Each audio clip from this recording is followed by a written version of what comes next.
Добар ден, почитувани, ова е најновата Телма амбуланта. Денешното издание го реализираме во соработка со клиничката болница Аџи-Бадем Систина. Старењето не е само прашање на години, туку и на плодност. Денес се почесто слушаме дека репродуктивните граници се поместуваат, но и дека и кај мажите и кај жените доаѓа до рано опаѓање на хормоните и плодноста. Дали навистина можеме да влијаеме на тоа колку долго ќе останеме во репродуктивно здравје, односно ќе бидеме репродуктивно способни, или се е однапред одредено? Што е тоа репродуктивна долговечност? На оваа тема разговараме со магистар доктор Александар Бојаджиев, специјалист по гинекологија и акушерство во клиничката болница Аџи-Бадем Систина. Останете на Телма, а поставете прашање во програма.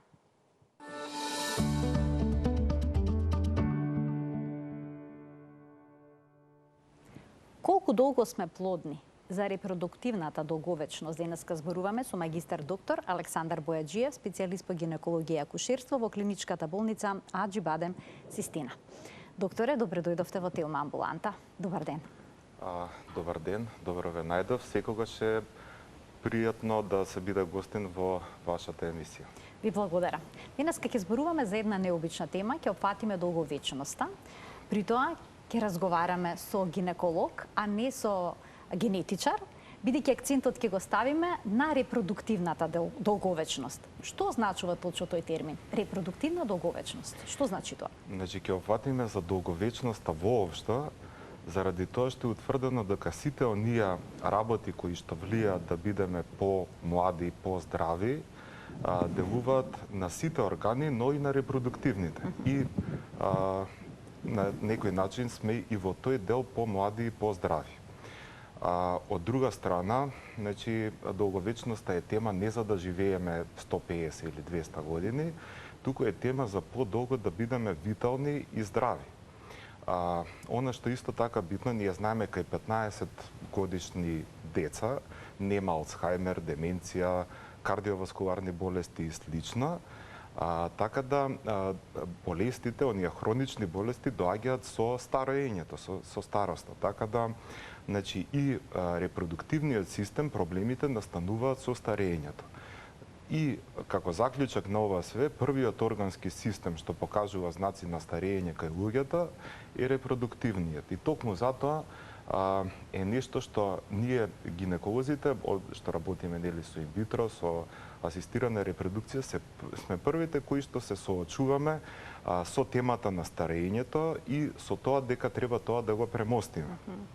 Инаку, само уште имам кратко да додадам, интересен податок е тоа дека во последниве 200 години луѓето просечно живеат дупло подолго него што живееле, значи сега дупло подолго него што живееле пред 200 години. Тогаш се живеело 40 и нешто години, сега се живее скоро 80. И како што се продолжува животниот век, се смета дека до 2100 година 85 ќе биде просечна возраст. Како што се продолжува животниот век, така и луѓето, предпоставувам, ја одложуваат репродукцијата. А од друга страна, во биологијата на луѓето е да родат, односно да се остварат како родители во нивните 20 години, бидејќи тогаш се најплодни и стапките на плодност се исклучително повисоки отколку тоа што е случај подоцна. Докторе, тоа значи дека точно тврдењето дека кај жените врз основа на состојбата на ениците може да се процени општото старење на организмот, со која брзина старе целото тело? Па не може толку тоа така да го поедноставиме, али може да се процени и според тоа да се види со каков, да речеме, степен старе телото. Но има голем број на други испитувања кои што можат да ни дадат, така да кажам, некој ориентир за да знаеме во каква состојба е телото. Знаеме дека главен фактор за старењето е генетиката. Но дали тоа е единствен фактор? Има ли некој што друго? Да речеме начинот на живот или пак околинските фактори што исто така придонесуваат на процесот на старењето? Тоа што сите го знаеме е дека генетиката, и ќе речеме, ете, тоа било писано или така било предодредено, но постои генетика и епигенетика. Значи, за поедноставо и за мене многу тешко беше ова све да го разберам. Генетиката е тоа што е нешто што ни е дадено, а епигенетиката е софтвер кој што може со незе да уклучиме или да исклучиме одредени гени со одредени, да речеме, животни навики или животни стилови. Да речеме, ако се храниме или живееме здраво, може да живееме по здраво и да бидеме по-витални. Или може да се спореди со свирење на пијано. Пијанистот нели ги има точно зададените ноти, точно се знае која е композицијата, односно ДНК-то, а како ќе ги отсвири може да биде споро, брзо, престо, легрето и така натаму. Значи сето тоа може да добиеме една убава, квалитетен живот или една неубава мелодија, значи живот полн со хронични болести. Така да епигенетиката има огромно влијание во тоа што ќе го добиеме како резултат. И да се вратам сега на прашањето малце, за да биде појасно вака одскокнав на оваа дефиниција, правени се студии кај еднојајчани близнаци, каде што се долго време следени, значи идентични близнаци, едниот живеел здраво, другиот не. Значи доволно е само сликите да ги видите и нема потреба понатаму да се даде коментар на сето тоа. Така да начинот и стилот на живот и сите оние работи што може да влијаат, дефинитивно влијаат и на продолжување на репродукцијата и на сите оние други механизми што постојат во телото, кои што може да влијаеме со надворешни работи да бидеме подолго витални, да ги одложиме хроничните болести, да бидеме подолго здрави и репродуктивно способни. Докторе, тогаш како се објаснува овој парадокс? Има луѓе кои што живеат прилично нездрав начин на живот, пијат, пушат, хедонисти се и ќе доживеат длабока старост. Од друга страна, има млади луѓе кои што спортуваат, внимаваат на своето здравје, сепак ќе заболат од сериозни болести. Да. Има објаснување и тоа е дефинитивно многу лесно објаснливо. Значи, како што спомнав и претходно, имаме генетика и епигенетика. Има луѓе пушат и пијат, а има некои навистина не пушат, не пијат, но не е се еднодимензионално, не е само алкохол и цигари. И ако се тие исклучително важни, има и други работи кои што често не ги перцепираме како штетни, а тоа во прв ред тука ќе го набрам долготрајниот, односно хроничниот стрес. Тоа е нешто што го занемаруваме, бидејќи секојдневно живееме во тоа. Значи, да кажеме, некоја неправда или не сме среќни на работа или имаме некоја токсична врска или голем број други работи, значи доведуваат до тој хроничен стрес при кој што се лачи хормон на стресот кортизол, кој што го намалува имунитетот, тоа води до карциноми, понатаму ги пореметува репродуктивните хормони кортизолот, води до дебелење, води до намалена способност за репродукција. Исто така, самиот тој кортизол го намалува квалитетот и го намалува време траењето на сонот, што е исто така нешто исклучително важно за сите оние работи кои што можат да влијаат на квалитетот на животот. Така да сонот, стресот, а исто така и исхраната, особено процесирана храна и исхрана богата со шеќери, се нешто што подеднакво влијаат како оние работи што ги перцепираме за штетни, но овие не ги перцепираме. Така да тоа е нешто повеќе димензионално, не е само една димензија и кога ќе ги опфатиме сите работи да ги правиме како што треба, тогаш едноставно би имале многу поквалитетен живот од она што ни е генетски зададен. А со што се случува млади парови во 20-тите, во 30-тите години од животот да имаат проблем со зачнување, а од друга страна, без проблем да се реализираат во родителството, некои лица во 5-та деценија од животот, например? Да. Има такви случаи, значи има многу такви случаи и едноставно е тоа повторно што го кажувам. Значи, некои луѓе живеат здраво и квалитетно, некои едноставно имаат добра генетика, а некои едноставно имаат и добра среќа. Значи, треба сите тие фактори да се поклопат, заради тоа што инаку статистички, ако земаме статистички во 20-тите години, ако ги земаме сите парови како во глобала, имаат неколкукратно поголема шанса за бременост отколку во 30-тите, да не зборуваме за 40-тите години. Така да, дефинитивно е тоа случај. Некои жени влегуваат и менопауза на 30 години, а се смета дека репродуктивната способност опаѓа значително 5 до 10 години пред менопаузата. Значи, не е менопаузата знак до кога некоја жена може да оствари репродуктивен успех, бидејќи некои жени на 55 години, на 60 одат во менопауза. Така да се смета дека и тоа е еден маркер кога може да очекуваме дека жената е репродуктивно способна, но има исклучително многу работи, не е толку едноставна оваа тема. Така, понекогаш и комбинацијата помеѓу партнерите важно? Понекогаш, секогаш. Значи секогаш, бидејќи еве и кога се соочуваме со неплодност, така да кажеме, дефинитивно е потврдено дека 40% е од страна на мажот, 40% е од страна на жената и 20% е од непознати причинители. Но од искуство, а и мислам од научни докази, мислам од искуство повеќе скоро секогаш е заеднички проблем. Некоја субфертилност, значи намалена способност за репродукција кај мажот, и намалена способност за репродукција кај жената заедно доведуваат до проблем за забременување.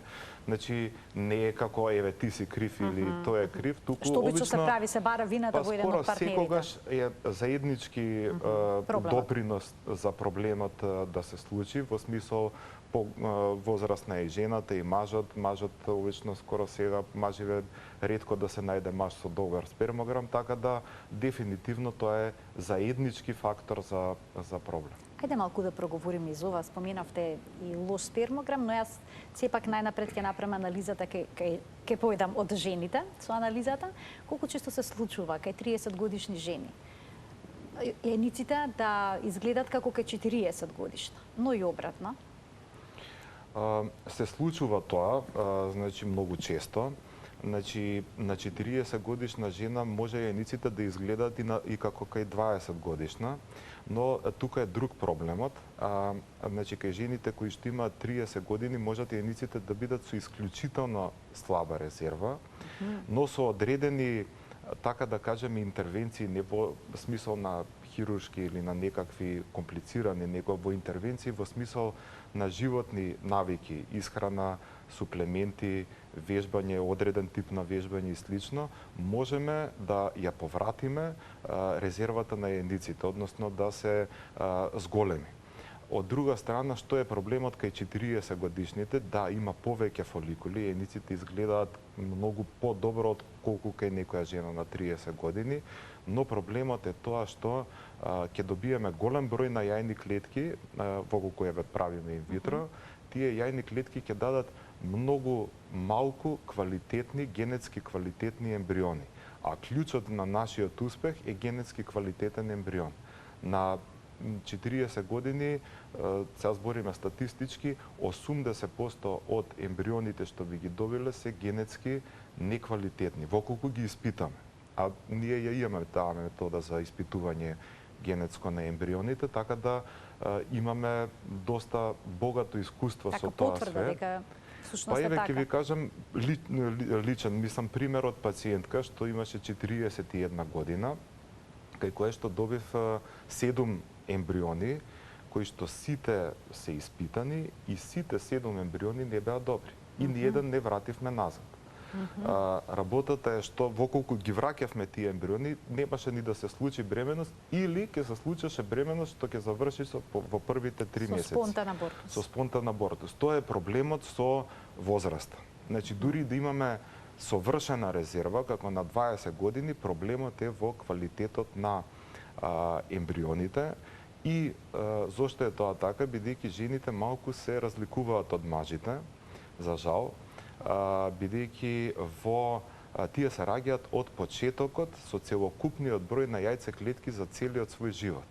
Значи, уствари, уште пред да се родат, додека биле фетус, ги имаат сите јајцеклетки што ќе ги Нероденото имаат. бебе ги има сите јајцеклетки. Ги има сите јајцеклетки до крајот на животот. И тие јајцеклетки стареат, бидејќи жената ги има цело време, особено стареат ако се води неквалитетен живот, но што и да се прави, сепак тие се подложни на тие процеси на старење.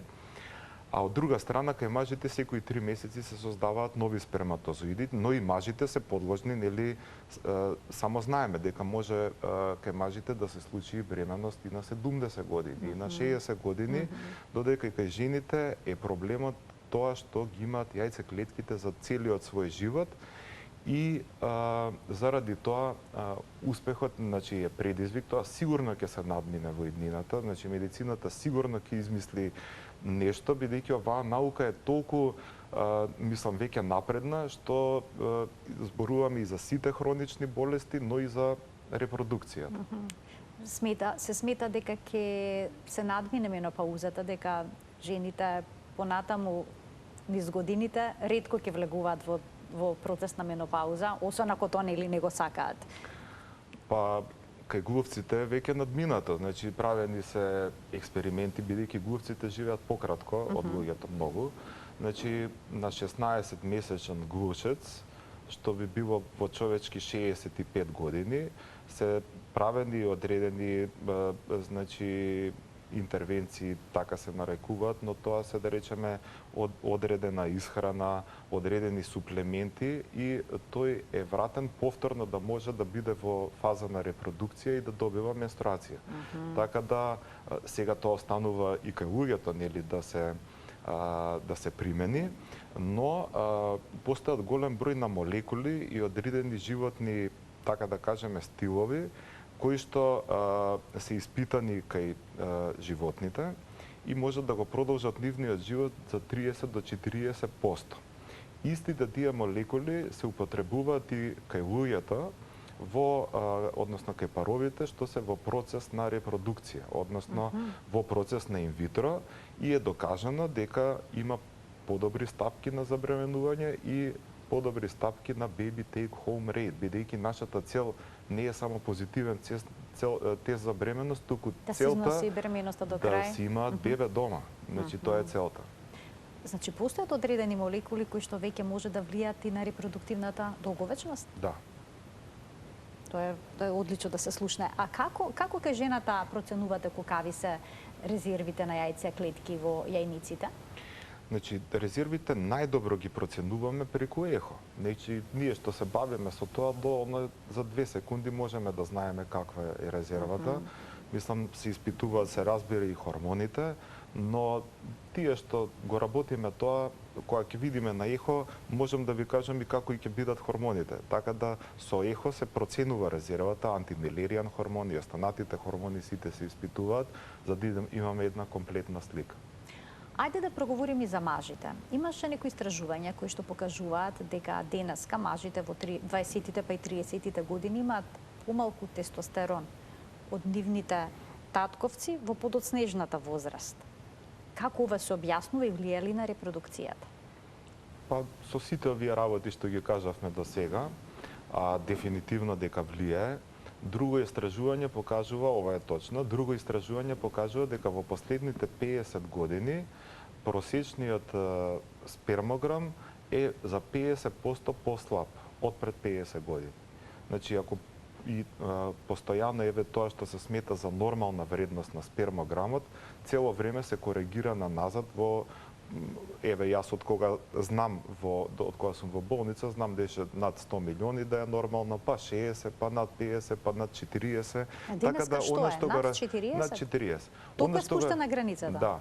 Така да она што го рачунаме за нормално, цело време го спуштаме на надолу заради тоа што дефинитивно значи има огромен број на фактори кои што влијаат и тестостеронот и сперматозоидите, нивниот број и квалитет да биде намален.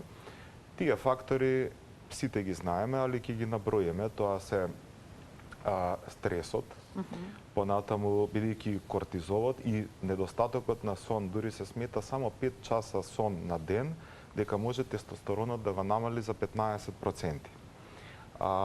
понатаму не здравиот начин или седечки начин на живот, така да кажеме, ја зголемува температурата локално во тестисите.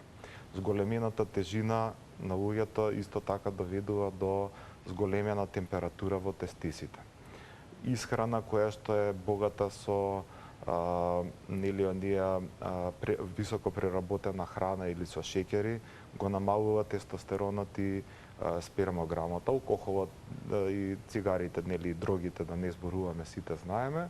Така да огромен број на работи има кои што се секојдневие што се вика вака тоа што го гледаме и што го објаснуваат зошто спермограмот кај мажите е дупло полош од тоа што бил пред само 50 години.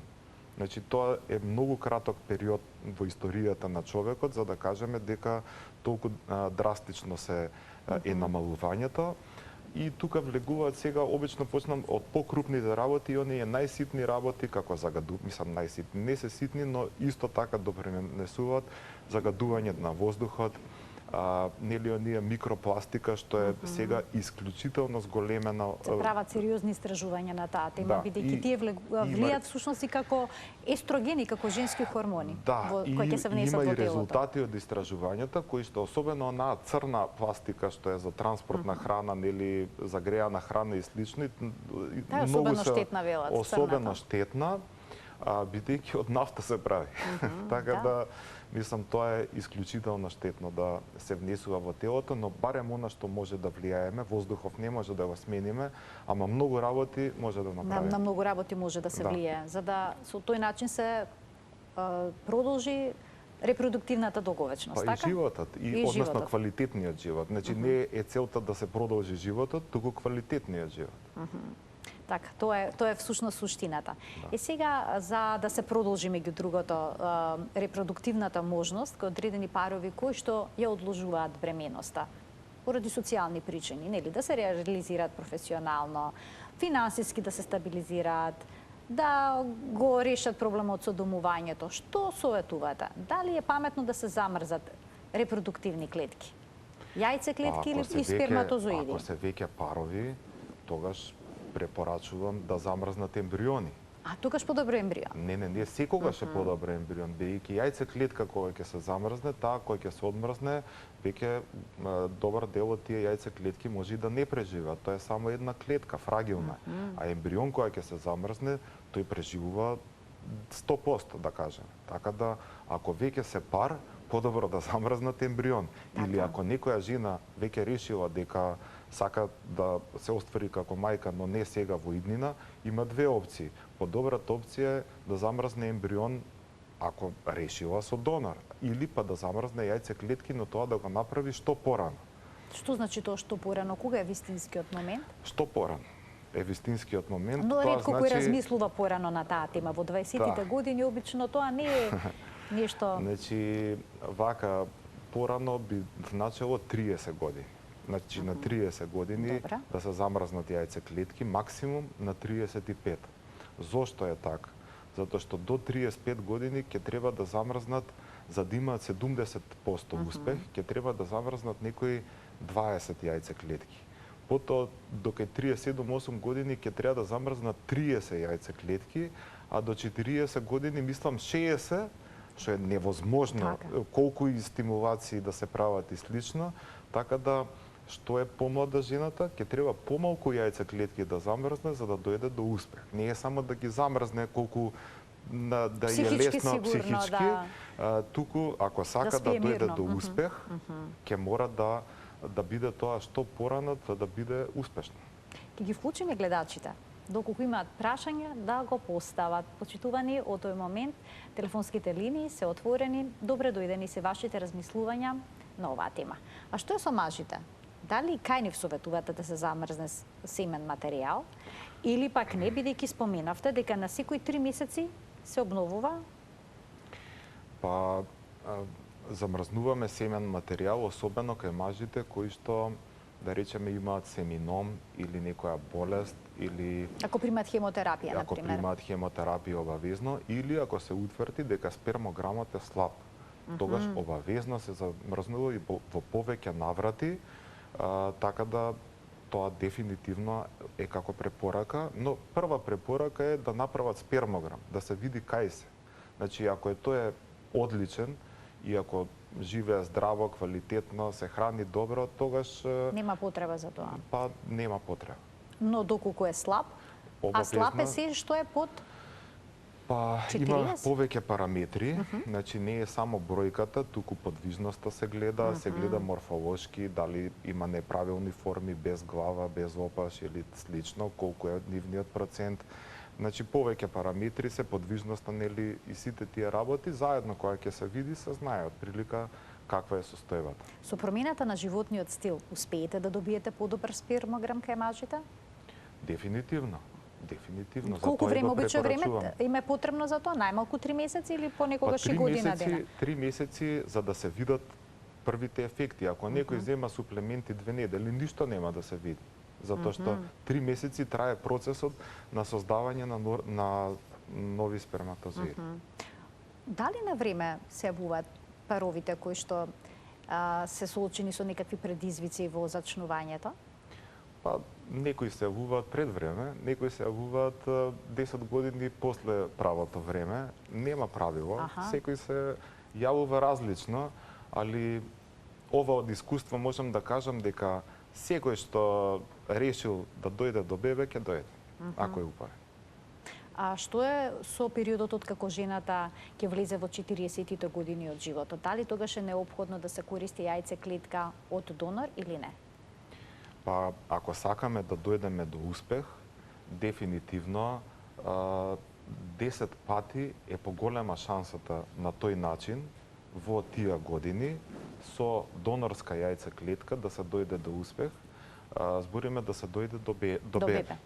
Некаде на 44 годишна возраст со така да кажеме сопствени јајце-клетки е само 2-3% реално шансата на успех од инвитро, а со донирани јајце-клетки е 40-50%.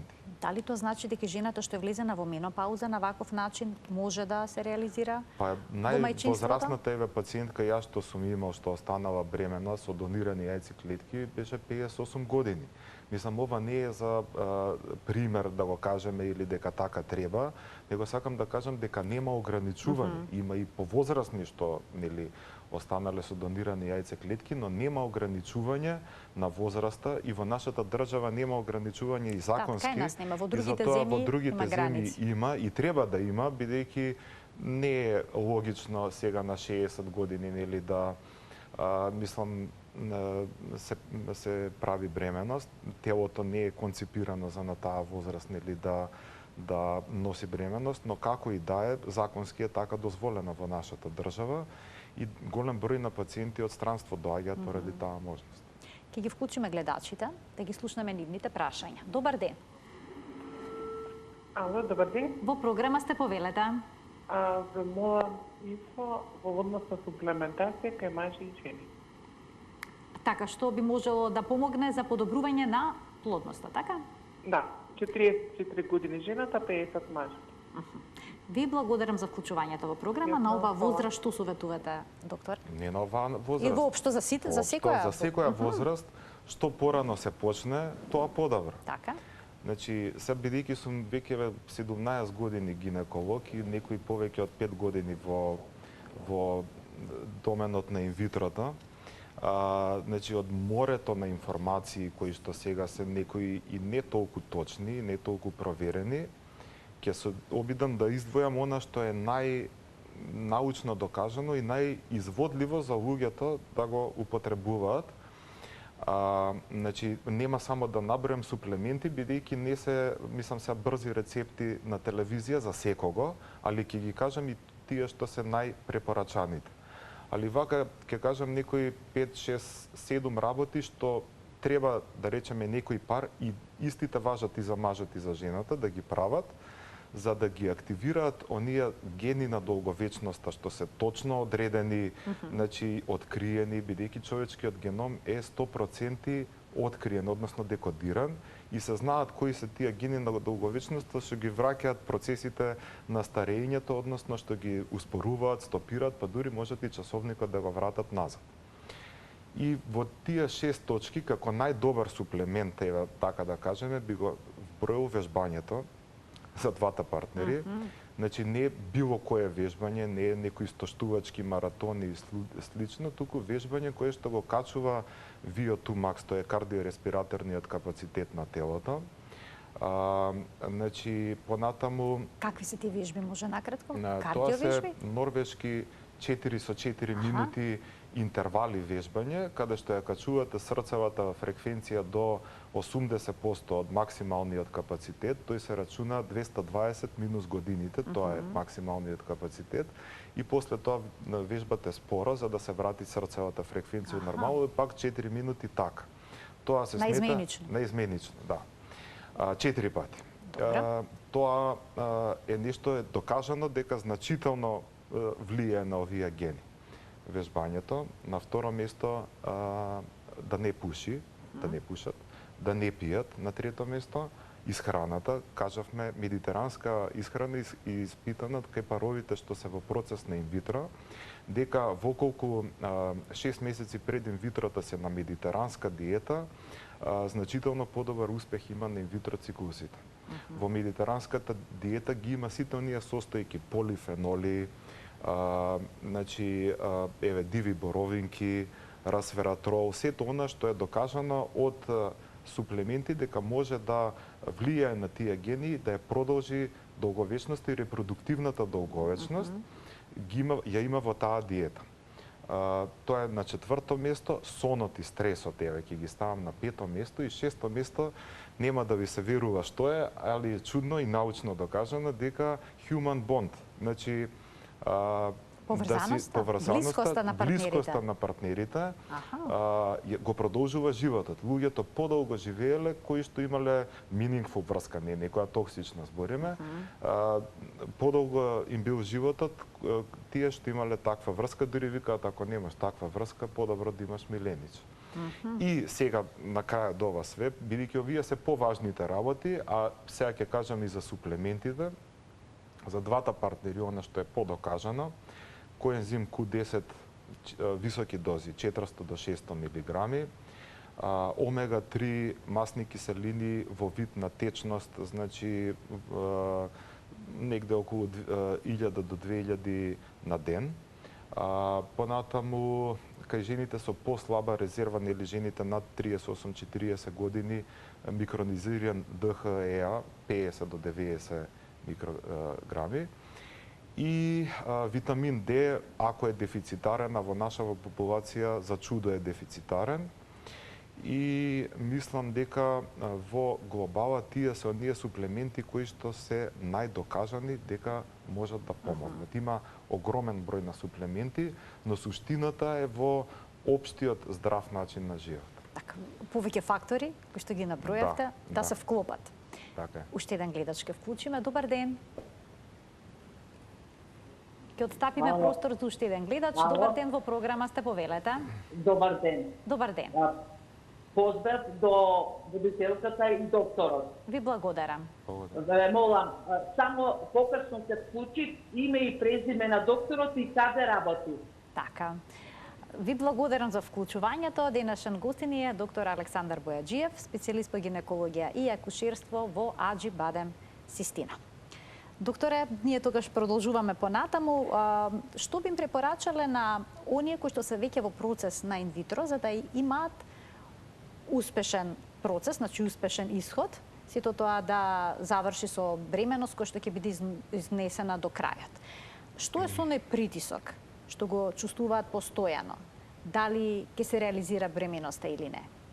Може ли тоа да влијае на успешноста на процесот? Да, стресот е истражен во процесот на инвитро циклусите дека влијае, и општо стресот, како што кажавме и претходно, но она што е најважно, мислам дека го спомнавме и претходно, за да се дојде до бременост и успешна бременост и бебе, е генетски квалитетен ембрион. Но може и уште поважно да имаат упорност и верба.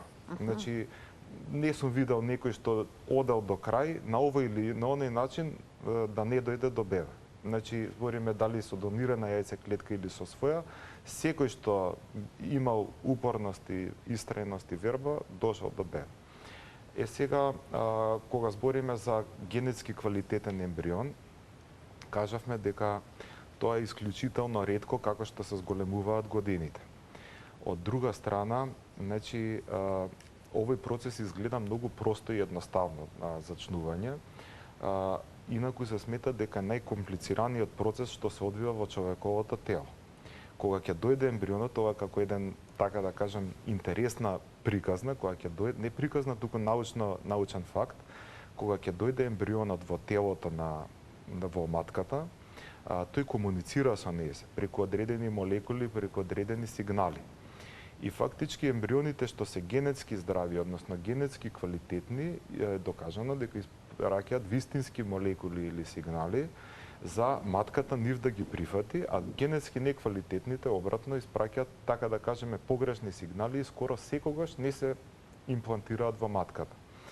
И така докажано е дека генетски здравите ембриони побудуваат имунолошка толеранција кај матката, бидејќи ембрионот е страдно тело за матката, таа се брани од страните тела, односно со имунитетот се бори против бактерии, вируси и така натаму, а ембрионот ја нема истата генетика, така да побудува имунолошка толеранција.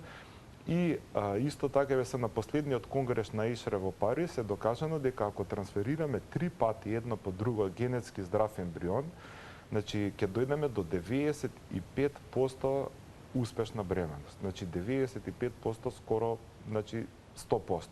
Значи не во некои мали процедури, скапи лекови или слично, него клучот на успехот е во генетски здравиот ембрион. Првиот обид негде 70% успешност, после 80 и нешто, значи кумулативно 95%, 3 пати ако се трансферира генетски здрав ембрион. Сега проблемот е да дојдеме до генетски здрав ембрион.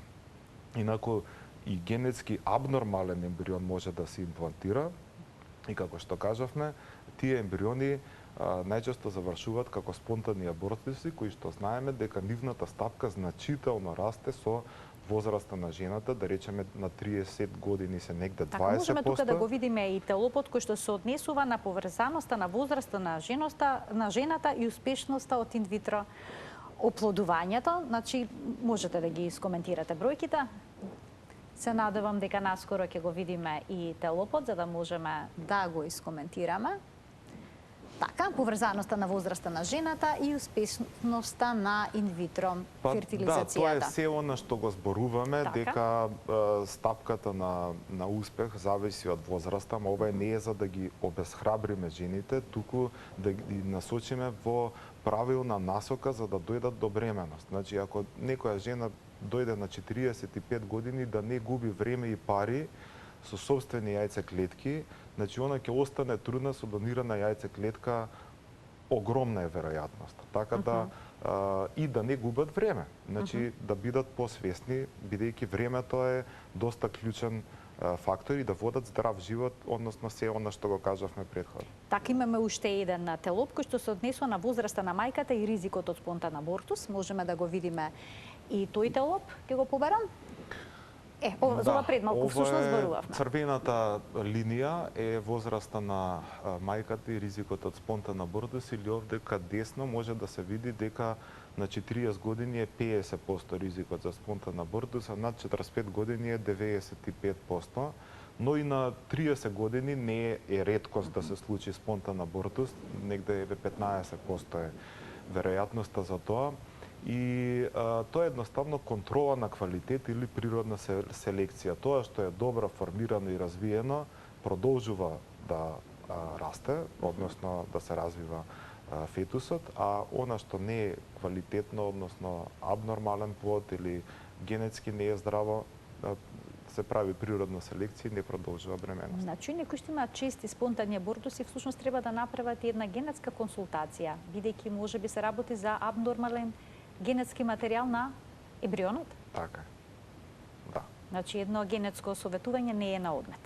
Па, генетско советување, ако е, да речеме, се повозрасни, тогаш отприлика е јасно зошто се случува. Не дека некој од нив носи наследна генетика и за тоа се случило. туку заради тоа што со возраста поголем е бројот на јајцеклетките, но и сперматозоидите кои што имаат некоја грешка и кога ќе се создаде таква бременост, се случува спонтан абортус. А како да се зголеми успешноста кај пациентки кои се повозрасни? Можеме и тој лоб да го искоментираме. Значи, успешноста кај повозрасните пациентки? Не, ова покажува стапката на раѓање на првото бебе во Европа, просечната возраст на кој што жените го родиле првото бебе. Значи, тука негде 80-тите години жените во Европа првото бебе го раѓале на 26 години, а сега го раѓаат на над 30-31 година. Границите Тоа покажува, се возрастни многу поместени. Значи, значително поместување на возраста на раѓање на првото бебе и за тоа доаѓаат сите овие проблеми кои што мора да ги решаваме. А и еве како да се зголеми успешноста кај повозрастните пациентки со сето ова што го набројавте пред малку? Па со сите овие работи, односно со подобрување на општото здравје, со сите овие работи и со тоа што да бидеме фокусирани на генетски здрав ембрион. Значи, особено кај повозрастните пациентки, да добиеме генетски здрав ембрион и таков ембрион да направиме трансфер. Обично на која возраст се паровите кои што доаѓаат и кои што имаат потреба од ваков тип на асистирана репродукција? Па нема навистина нема правило. Мислам, не можам точно да ви кажам, но на секоја возраст има парови кои што доаѓаат и на 20 години, некои што имаат некој органски проблем или слично, а доаѓаат и парови на 50-60 години. И ова еве последниот телоп сега гледам дека го пуштат бројот на живородени деца во Македонија, што за мене е навистина нешто загрижувачко. 94 година 31.000 родени бебиња, а сега во 2024 16.000. Така да можеме да видиме дека на графиконот има страшен пат. Па графиконот е загрижувачки, али вака е секаде во Европа. Мислам, не е нешто дека ние сме изолиран случај, за жал тоа е нешто што ова модерно време ни го носи. Токму и затоа и треба да се размислува и да се зборува на тема за репродуктивната можност и за репродуктивната долговечност, меѓу другото. Сега, жените кои што се вклучени во процесот на инвитро, примаат доста хормони. Тие велат дека исцрпуваат резервата на јајцеклетки во јајниците. Дали тоа доведува до нивно побрзо старење, до старење на јајниците? Па, видете... И побрз влез во менопауза? Може да има влијание, но сега има жени кои што еднаш ќе отидат или два пати на инвитро, а има жени што били 16 или 20 инвитро имаат направено во својот живот. Се разбира дека не е физиолошки, односно природно, високи дози на хормони за телото и тоа да се повторува во недоглед голем број на пати. Така да, за оние жени кои што се повозрасни, секако дека постојат типови на стимулации, бидејќи кај нив секако не се очекува да се добијат голем број на јајцеклетки, односно ако има само 2 фоликули, нема потреба од стимулација воопшто. Подобро да пратиме природен циклус, без стимулација и само кога телото нормално ќе си создаде овулација, односно јајцеклетка која што треба да ја собереме, без никакви лекови и стимулации да дојдеме до ембрион.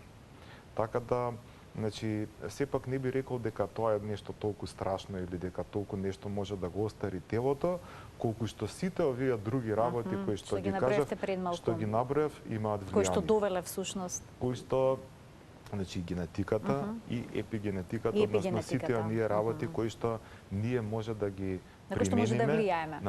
Кои што може да влијаеме и може да си го и да го продолжиме и репродуктивниот и виталноста на животот. Докторе, јас ви благодарам многу за вашето денешно гостување во Телма амбуланта. Денес го обработивме на вистина една несекојдневна и интересна тема, која што верувам дека има од корист на гледачите. За репродуктивното здравје и за репродуктивните можности треба да се размислува. Не е нешто што треба да се стави во втор план и да се остави за подоцна, многу подоцна во животот. Така е, тоа беше и целта на нашата емисија, да поттикнеме размислување и да им дадеме надеж и кураж да што побрзо се остварат како родители. Ви благодарам уште еднаш.